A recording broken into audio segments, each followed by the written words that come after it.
At 11:20 on the night of October 4th, 1967, a young man in Nova Scotia called the police to report an airplane going down in the Atlantic.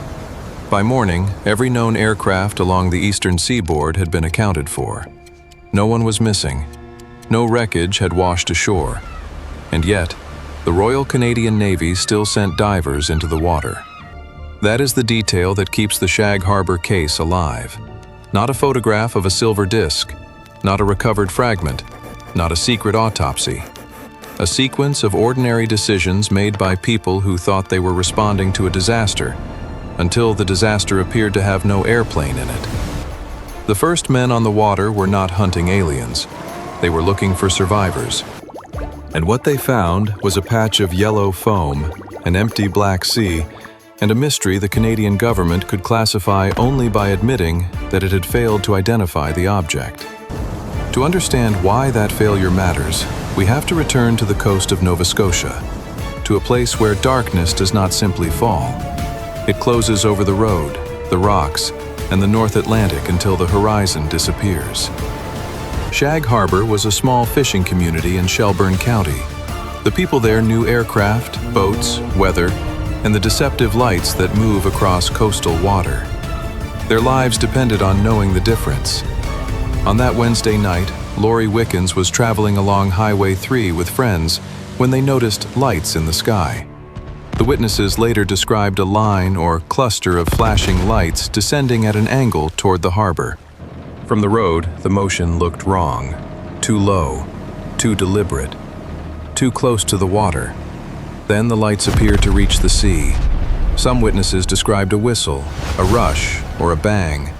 Others remembered the object seeming to float after the descent, its lights still visible on or just above the surface. Memory would reshape some details over the decades, as memory always does.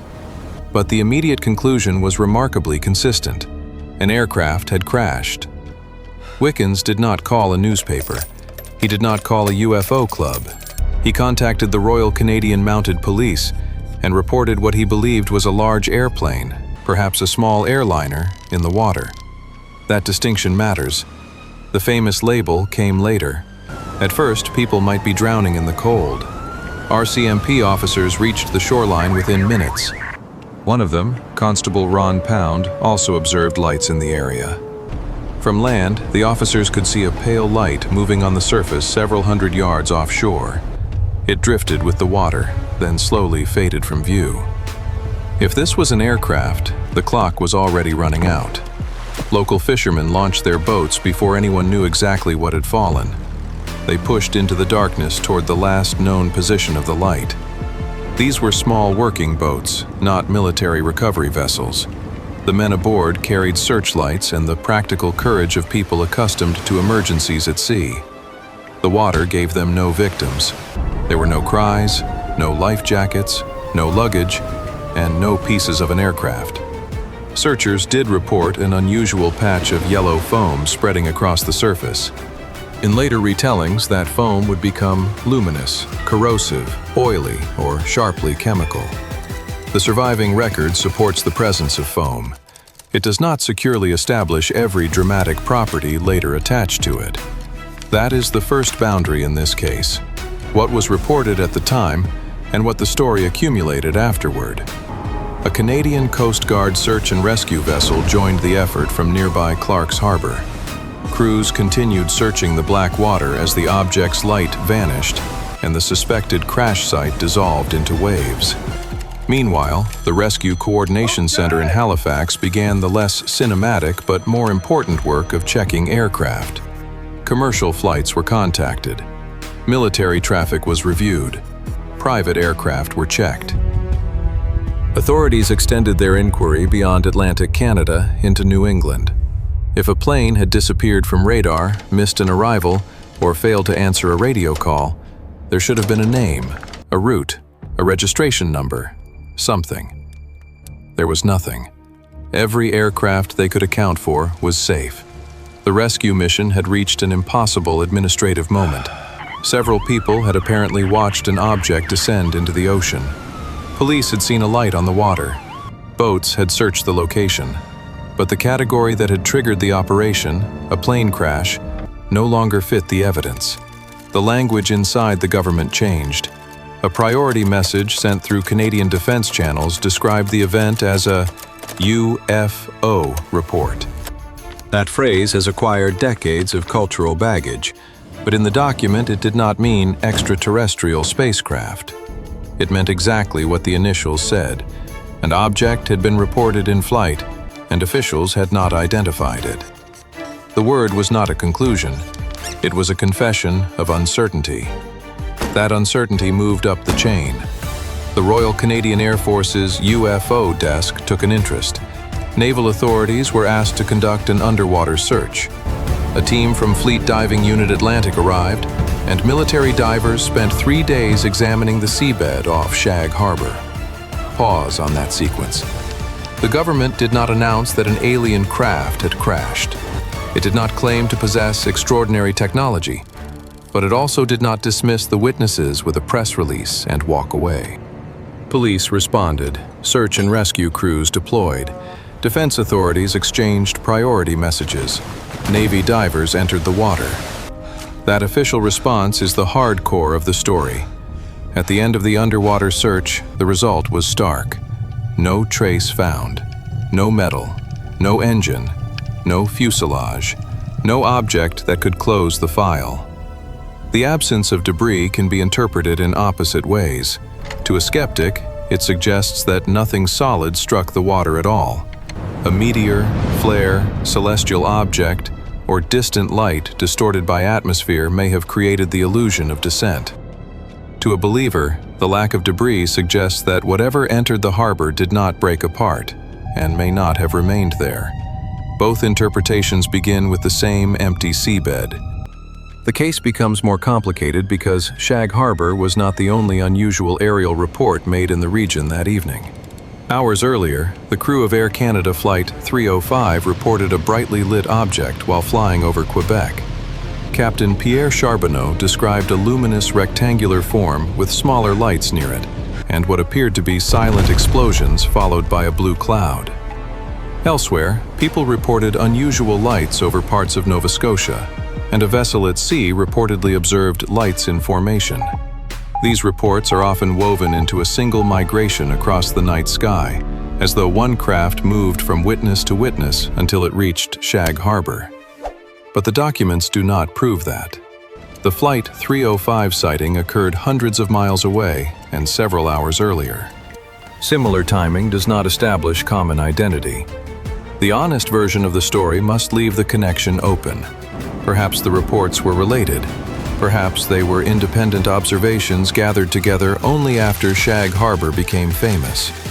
The difference between evidence and pattern seeking is often only visible in hindsight. Then there is the second story, the one beneath the water.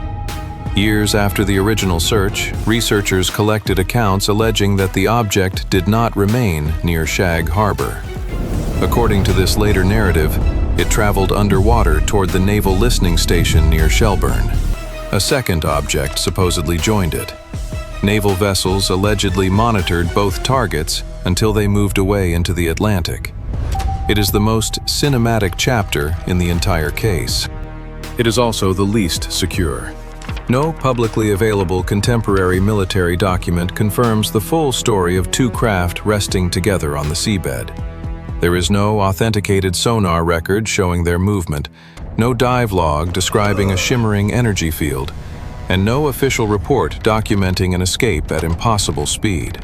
Those details come largely from later interviews, anonymous or indirect testimony, and books published long after 1967. That does not automatically make them false.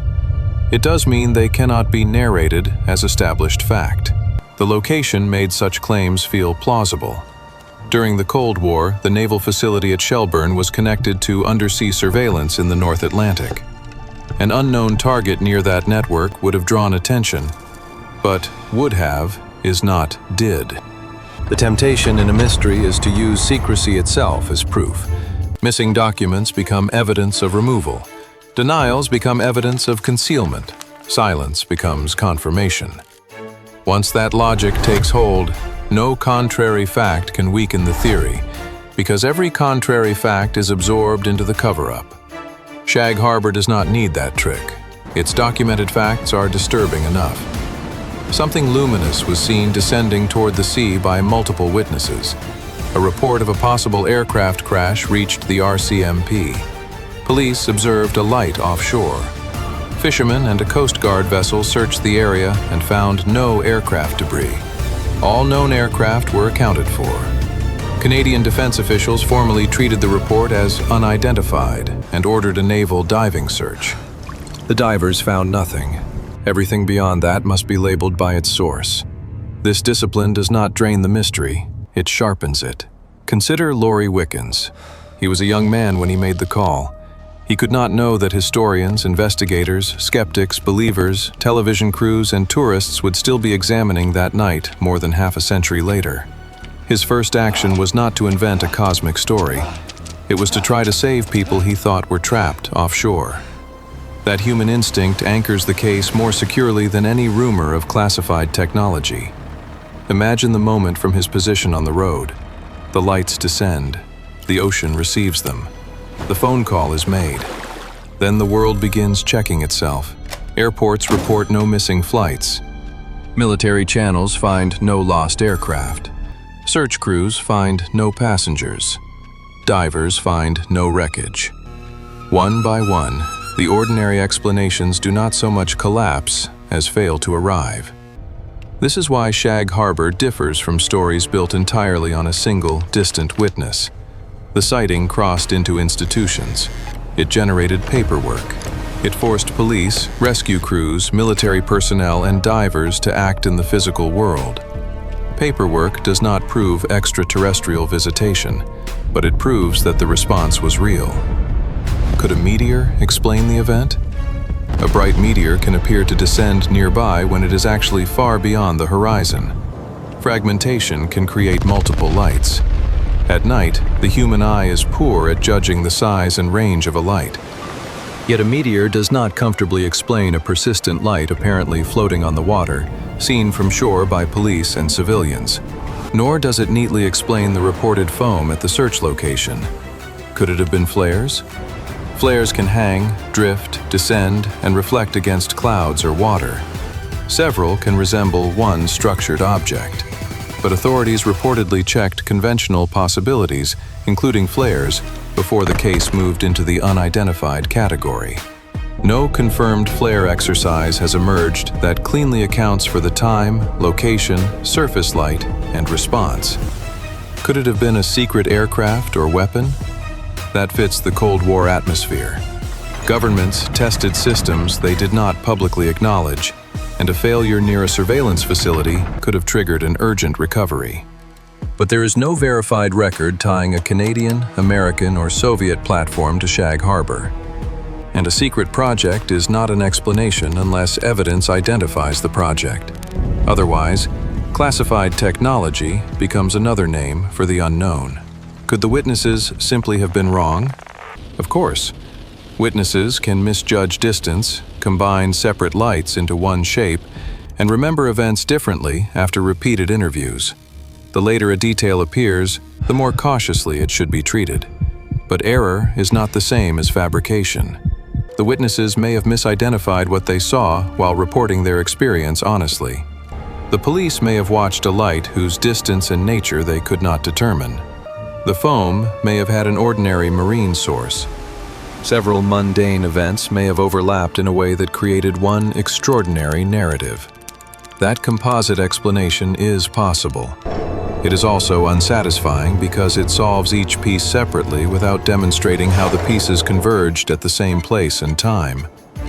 There is another reason the story endures. The official language never gives the audience the closure it expects.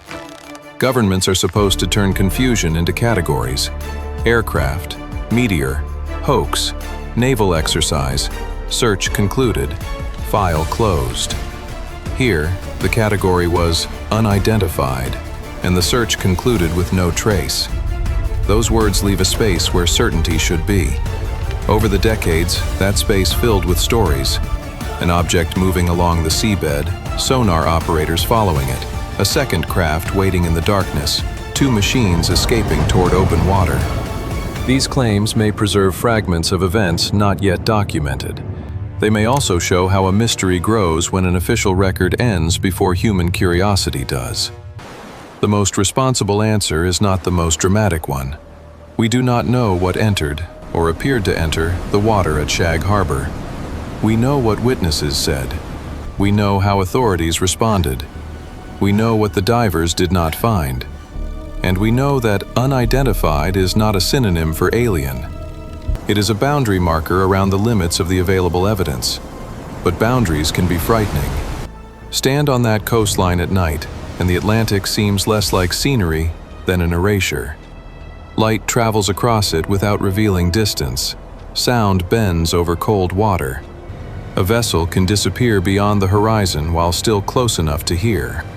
Beneath the surface, darkness begins almost immediately and deepens into a world that human eyes cannot search unaided. If something had wanted to vanish, the ocean would have been the perfect place. If nothing extraordinary was there at all, the same ocean could have manufactured the illusion. That is the trap at the center of Shag Harbour. The environment supports both the mystery and its possible explanation. Nearly 6 decades later, the strongest evidence is still not a recovered object. It is a chain of documented uncertainty.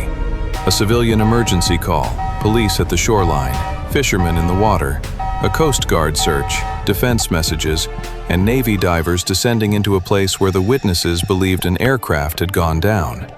They returned without an answer. Not because a public document says they found visitors from another world, because the record says they found no trace at all. So what carries more weight for you? The absence of wreckage, which may mean there was never a physical object, or the official decision to search the seabed after every aircraft had been accounted for? Tell us which explanation you think survives the evidence, and which later claims you would leave outside the case file. Subscribe to the Shadow Ledger, then continue with us into the next documented mystery, where the most dangerous detail is often the one the legend added afterward. The ocean kept whatever happened that night. The ledger keeps the uncertainty.